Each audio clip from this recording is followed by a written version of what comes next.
Pessoal, tudo bem? Aulinha hoje sobre Brasil Colônia, principalmente abordando alguns aspectos políticos do período colonial, tá? Bora lá então entender algumas questões importantes para esse início de colonização do Brasil.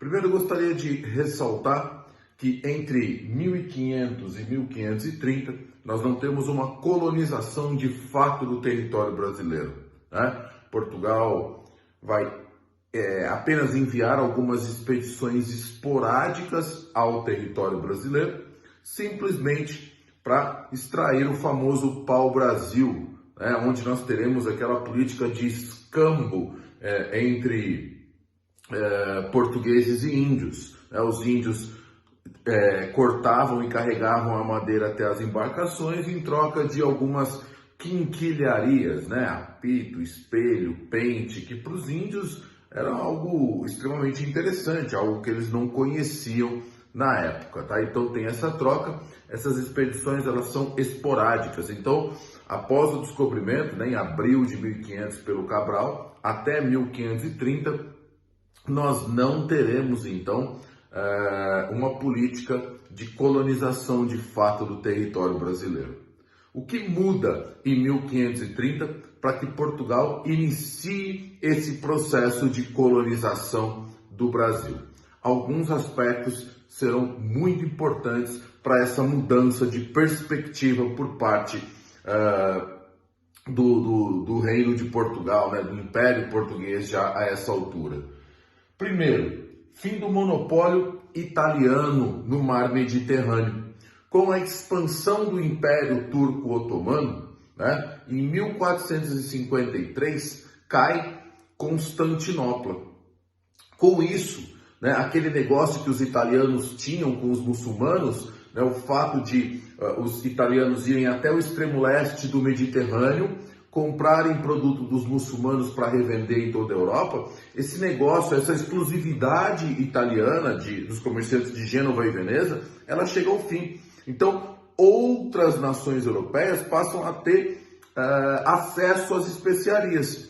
E isso vai fazer com que o preço da mercadoria caia, né? Conforme mais mercadoria chega à Europa, o preço diminui. Então, os portugueses vão começar a pensar numa saída para poder sustentar o seu império, né? Então, os caras vão começar a pensar em explorar melhor as terras que tinham no Brasil. Esse é um primeiro fator para o início da colonização do território brasileiro.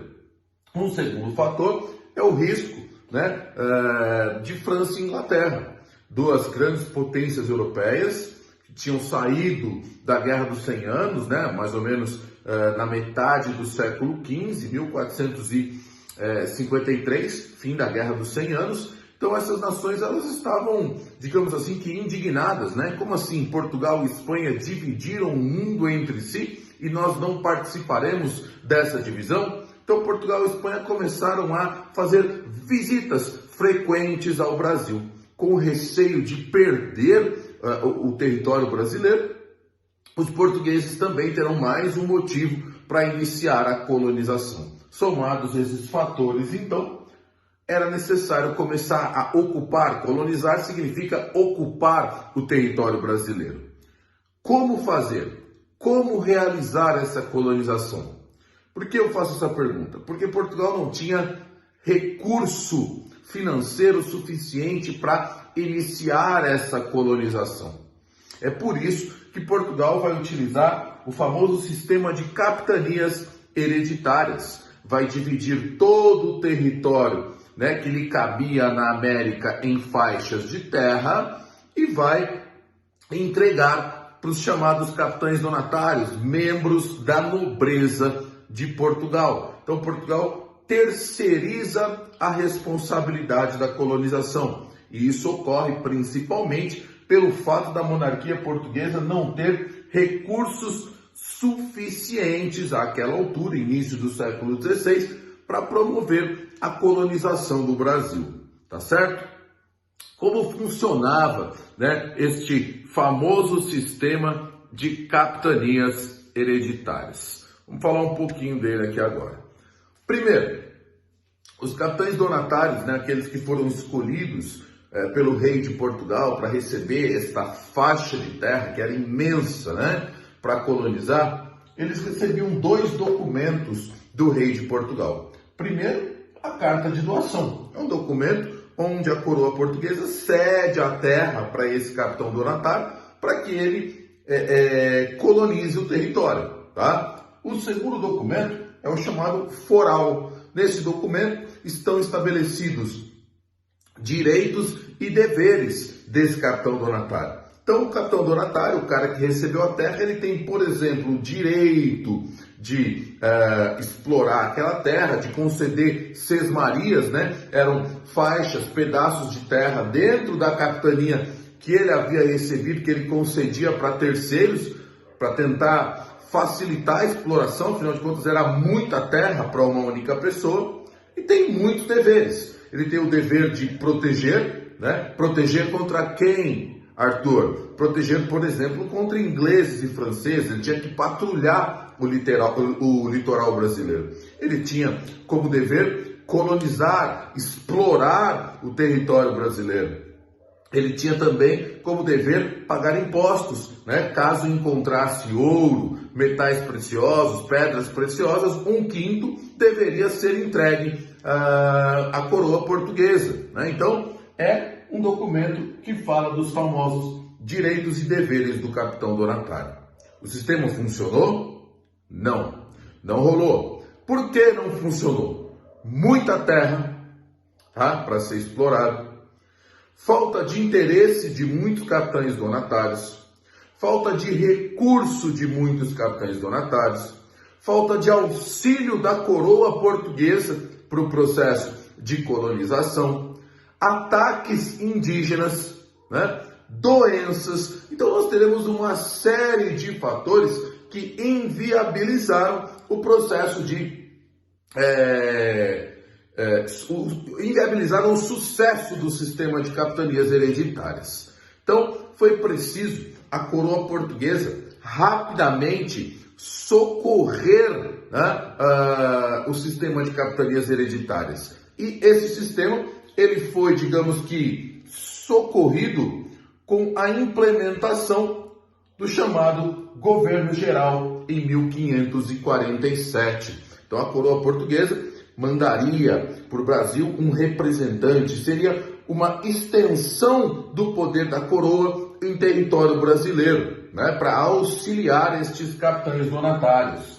Não era o governador-geral sozinho que deveria prestar este auxílio, né, ele contava com o auxílio de um provedor-mor, que é alguém que vai ser responsável pelas finanças, pela cobrança de impostos, contava com um ouvidor-mor, alguém que vai cuidar dos aspectos jurídicos, e um capitão-mor, que vai cuidar da defesa do território brasileiro. Teremos alguns governadores, 3 governadores gerais mais famosos, um cara chamado Tomé de Souza, que ficou no poder entre 1549 e 1553, o principal ato que nós podemos destacar do Tomé de Souza foi o fato dele ter fundado Salvador, iniciar o desenvolvimento de uma pecuária no território brasileiro. Na sequência dele teremos um cara chamado Duarte da Costa, que fica no poder entre 1553 e 1558. Esse cara vai ter um governo bastante conturbado por conta das invasões francesas, que nós falaremos um pouquinho adiante, melhor delas. Por último, teremos um cara chamado Mendes Sá, né, que fica no poder entre 1558 e 1572. E esse cara, depois de muita luta contra os franceses, ele vai ser responsável por reorganizar o sistema administrativo implementado no Brasil, chamado Governo Geral. Então, este governo, ele é um socorro ao sistema de capitanias hereditárias que não via funcionando muito bem pelos motivos que nós já elencamos anteriormente. Tá certo? Passemos agora para um segundo momento da nossa aula, iniciando com um período que ficou conhecido como o período da União Ibérica, a união das coroas de Portugal e Espanha. Isso vai ter decorrências significativas para este período inicial da colonização do território brasileiro. Então, a União Ibérica, ela acontece entre 1580 e 1640. Quer dizer que por 60 anos o trono português ele fica sob controle dos espanhóis. Tá? O que acontece para que o trono de Portugal passe para as mãos da coroa espanhola? O famoso Dom Sebastião, na luta contra os muçulmanos, desaparece na famosa Batalha de Alcácer Quibir. O Dom Sebastião, em 1538, ele desaparece, né? Ele morre nessa batalha. Ele não tinha filhos, não tinha herdeiros diretos. Por isso, a coroa portuguesa passa para um tio do Dom Sebastião, um cara chamado Dom Henrique. Mas o Dom Henrique falece 2 anos depois e encerra-se aí a dinastia de Avis.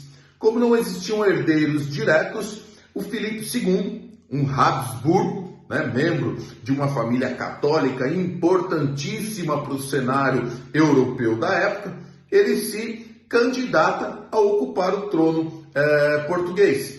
Além do apoio do Papa, ele conta com o apoio de parte da nobreza de Portugal. E com isso, o nosso amigo Filipe II, prometendo não tratar Portugal como uma colônia, mas sim como parte da monarquia espanhola, assume o trono. Mas isso vai ter decorrências importantes para a história do Brasil. Primeira delas, a partir do momento em que Portugal está junto da Espanha, Portugal acaba meio que herdando as inimizades espanholas. Nós estamos tratando de um período aqui em que, por exemplo, a Elizabeth I é rainha da Inglaterra e ela praticava ou ordenou, editou as chamadas cartas de corso, onde navios ingleses saqueavam ou piratas contratados pela Inglaterra saqueavam embarcações espanholas na América Central. Isso gera uma inimizade muito grande entre Inglaterra e Espanha. Então, digamos que Portugal acaba herdando esta inimizade. Teremos também problemas com a Holanda, né? A Holanda que consegue a sua independência diante da Espanha exatamente em 1581. Lembrando que a Holanda estava situada numa regiãozinha chamada região de Flandres, uma região rica, de muito comércio desde a Baixa Idade Média. Então os espanhóis eles ficaram revoltadíssimos de perder o controle desta região. Tá? Então percebam que o Brasil herda estas inimizades. Guarda isso. Muito bem.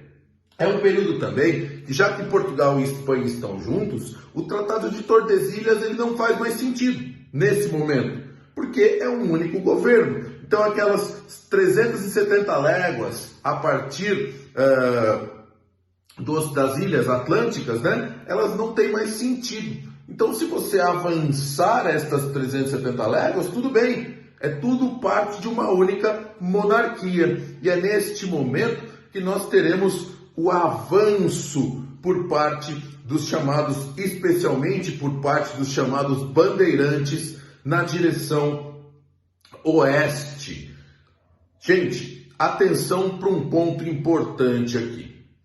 Os bandeirantes eles terão motivos diferentes em momentos diferentes para promover esse avanço em direção ao sertão, em direção ao interior do Brasil.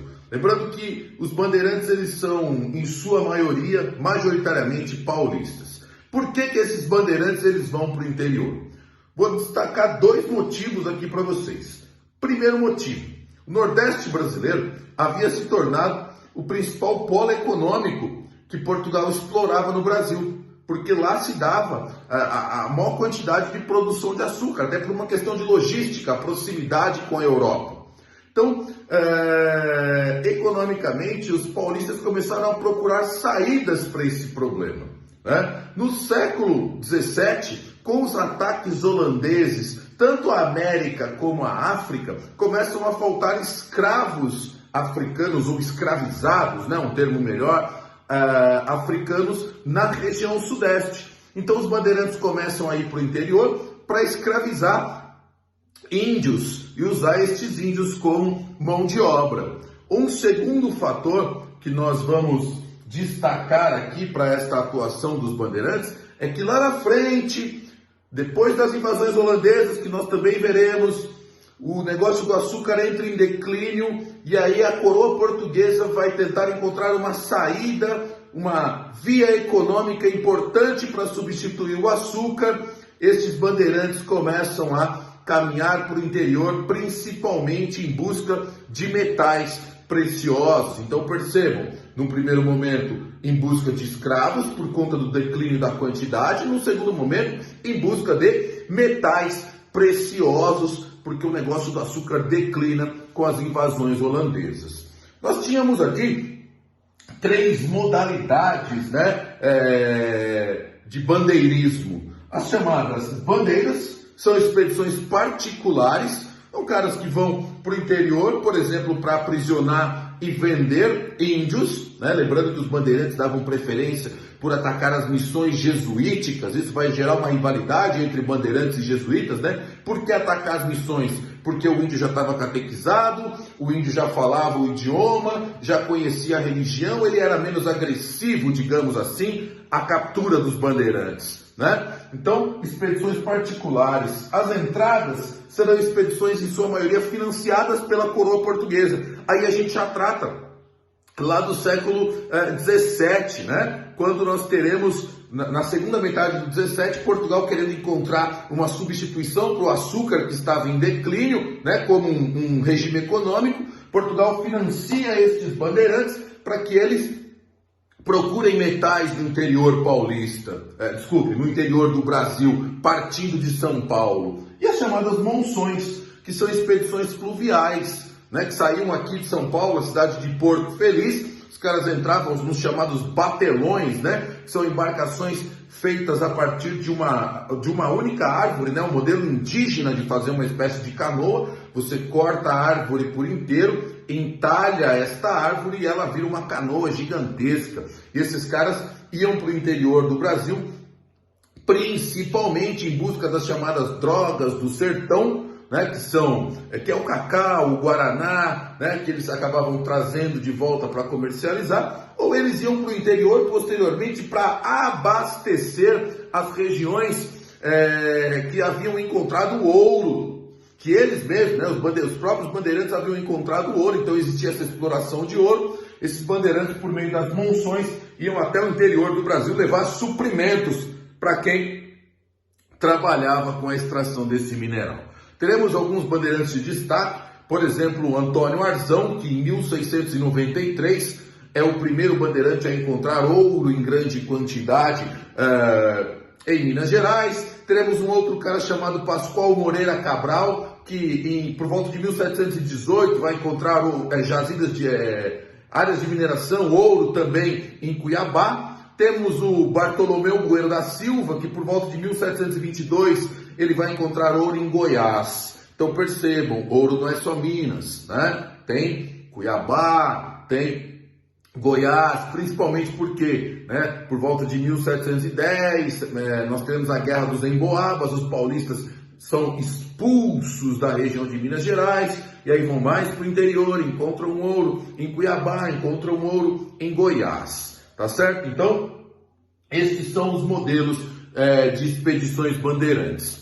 Vamos destacar mais um ponto. Existe um mito, que foi criado em torno do bandeirante, o desbravador, aquele que, digamos que expandiu o território brasileiro, caras que partiam para o interior com espingardas, casacos, coturnos. É uma figura que na verdade não é real, Existiu uma tentativa de criar uma imagem de um herói bandeirante, que na prática não é uma figura tão heróica assim. Vou destacar mais um ponto para vocês. Quando os bandeirantes começaram as suas expedições, o Brasil tinha aproximadamente 1/3 do território que tem hoje. Então esses caras eles foram responsáveis por aumentar muito o território brasileiro. Eles expandiram muito as fronteiras do Brasil. E aqui eu vou até pontuar, vou dar destaque a um tratado importante que foi formulado né, por conta dessa expansão da área de colonização do Brasil, né? Lembrando que Tordesilhas são 370 léguas, né, a partir das ilhas atlânticas. Então nós teríamos um território que vai praticamente do Pará a Santa Catarina, traçando uma linha, né? É praticamente, quando você sai do litoral de São Paulo, São Vicente, sobe a Serra do Mar, chegou na chamada São Paulo do Piratininga, Tordesilhas estaria passando por ali, né? Os bandeirantes expandiram muito esta linha na direção oeste. Então, quando nós chegamos no século XVIII, estes tratados deveriam ser repensados. E é nesse momento que nós teremos a formulação do chamado Tratado de Madrid, em 1750. Gostaria de destacar aqui que, para conseguir que a Espanha aprovasse esse tratado, os portugueses usam um princípio do direito romano, né? O princípio do uti possidetis, ou seja, a terra pertence a quem ocupa, a quem toma posse. Os espanhóis acabam cedendo, acabam aceitando, e este tratado ele delimita o território português, formando praticamente o Brasil que nós conhecemos hoje, tá certo? Aparecem algumas questões sobre o Tratado de Madrid. E para encerrar, eu gostaria de falar de duas invasões, né, dois grupos de invasões ao território brasileiro, que eu já mencionei anteriormente, mas gostaria de trabalhar um pouquinho melhor agora: invasões francesas e invasões holandesas. Invasões francesas, principalmente ainda no século XVI, por volta dos anos 1550, já ocorrem essas invasões francesas. E por que os franceses invadem o território brasileiro? A França, no século XVI, vive as guerras de religião, né? Os chamados huguenotes, que são calvinistas franceses, em conflito com a nobreza católica. Então, burguesia huguenote versus nobreza católica. Isso gera guerras de religião na França. A França, então, ela invade território brasileiro para tentar encontrar uma área para poder mandar esses huguenotes, né? O rei na França fica ao lado da nobreza católica. Então eles querem fundar colônias na América para poder mandar esses huguenotes para algum lugar fora da França. Nesse momento que nós teremos a criação da França Antártica, no Rio de Janeiro, e também da França Equinocial, né? Os franceses fundam a cidade de São Luís, que no início do século XVII passará para o controle dos portugueses rapidamente, né? A cidade é fundada e 3 anos depois ela já está nas mãos dos portugueses. Mas esse movimento ele acontece por conta das guerras religiosas francesas. E por último, invasões holandesas. Essas invasões, como eu já mencionei para vocês anteriormente, elas são uma retaliação. Em 1581, a Holanda se torna independente da Espanha, certo? Para retalhar, o que o Filipe II faz? Como ele tem a coroa portuguesa ao momento da União Ibérica, o Filipe II impede que os holandeses participem do negócio do açúcar no Brasil.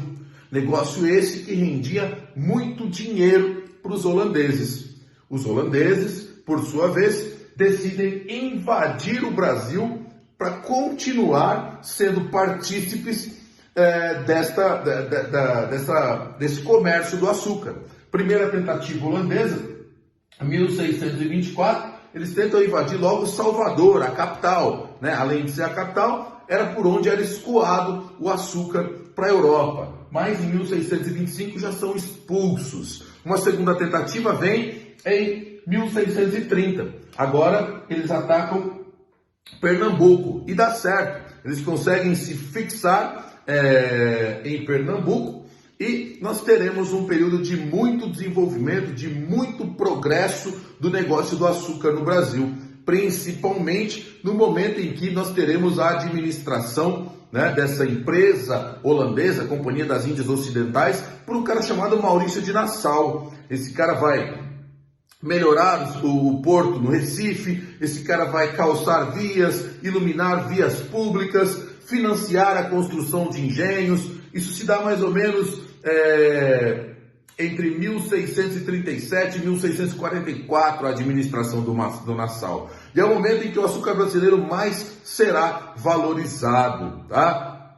Em 1640, os portugueses conseguem recuperar o seu trono, né, início de uma nova dinastia, a dinastia da família Bragança, né, e a partir de 1641, teoricamente, Portugal poderia pensar em, digamos que, retomar o controle do Nordeste brasileiro. Isso não acontece de imediato.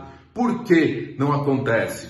Os holandeses ajudaram Portugal na luta contra os espanhóis. Holandeses e espanhóis são inimigos, né? Só que, em troca dessa ajuda, a Holanda faz Portugal assinar, o novo rei de Portugal, Dom João IV, assinar um documento dizendo que por 10 anos ele poderia ficar, os holandeses poderiam ficar no Nordeste do Brasil. Mas no meio do caminho começam, né, um levante no Nordeste brasileiro, a insurreição pernambucana, para expulsar os holandeses de lá. E isso se consolida em 1654, com a expulsão dos holandeses do Nordeste brasileiro. A partir desse momento, nós teremos o declínio do negócio do açúcar no Brasil, né? Aí que eu disse lá atrás, né, que nesse momento o rei de Portugal ele vai financiar expedições bandeirantes,